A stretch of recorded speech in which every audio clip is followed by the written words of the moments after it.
শনিবার ছিল অঙ্ক পরীক্ষা আর শনিবার পরীক্ষা শুরুর আগে এক ছাত্রী অসুস্থ হয়ে পড়ে। পরীক্ষার্থী পেট ব্যথার উপসর্গ নিয়ে খাতড়া মহকুমা হাসপাতালে ভর্তি হয়। অতি দ্রুততার সঙ্গে নির্দিষ্ট সময়ের মধ্যে সেখানেই তার পরীক্ষা দেওয়ার ব্যবস্থা করা হয় বলেও জানা গিয়েছে। পরীক্ষা কেন্দ্রে পৌঁছে অসুস্থ হয়ে পড়ে পরীক্ষার্থী। প্রশাসনের তরফে কাকড়াদারা হাই স্কুলের ওই ছাত্রের খাতড়া মহকুমা হাসপাতালে পরীক্ষা দেওয়ার ব্যবস্থা করা হয়েছিল।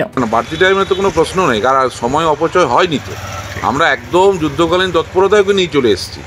10:45 কোশ্চেন যে প্রশ্নপত্র দেওয়া হয়, আমরা মোটামুটি 50-এর মধ্যে আমরা হসপিটালে ঢুকে গেছি এবং এখানকার যারা আছেন আর কি মেডিকেল স্টাফ অত্যন্ত সহযোগিতা করে সঙ্গে সঙ্গে ওষুধপত্রের ব্যবস্থা করে ওর যা অসুবিধা হচ্ছিল সেগুলো দূর হয়ে গেছে এবং ওকে একটু ওয়ার্ডে নিরিবিলি জায়গায় যেখানে পরীক্ষা হয় সাধারণত পরীক্ষা দিচ্ছে এবং কোনো সময়ও নষ্ট নেই। শুধু এক্সট্রা টাইমের প্রশ্ন নেই কিছু। এখানে প্রথমেই আপনাদের সঙ্গে যোগাযোগ করেছিলেন? হ্যাঁ, আমরা তো রুমের মধ্যেই ওকে রুম থেকে তো বার করে নিয়ে এসেছি। রুমের মধ্যে বাচ্চা মেয়ে তো কাঁদছিল, পেট ব্যথা হচ্ছিল, যন্ত্রণা। বাড়ির গার্জেনকে আমরা খবর দিয়েছি, সঙ্গে সঙ্গে চারিদিকেই সবাই খবর পেয়েছেন। ভিডিও সাহেব নিজে এসছেন, আইসি সাহেব ফোন করছেন ঘন ঘন।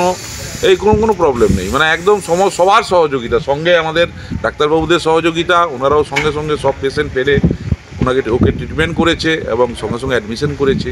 কোনো প্রবলেম নেই, মানে একদম ওকে। এখন পরীক্ষা দিচ্ছে, একদম পরীক্ষা দিচ্ছে, ভালোভাবে পরীক্ষা দিচ্ছে এবং যেটা সবথেকে বড় কথা, ওর কোনো সময় নষ্ট হয়নি।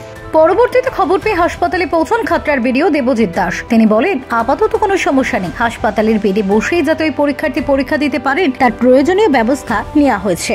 পরীক্ষার শুরুতে হঠাৎ অসুস্থ হয়ে পড়ে, তো কংসাবতী তো স্কুলের ঘটনা, তো হেডমাস্টার পাশেই আছে।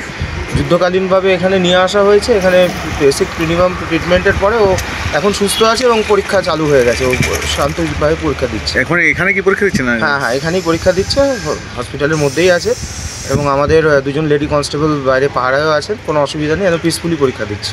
হাসপাতালে বসে পরীক্ষা দিতে পারায় আপ্লুত ছাত্রী। Bureau report, Bankura news 1।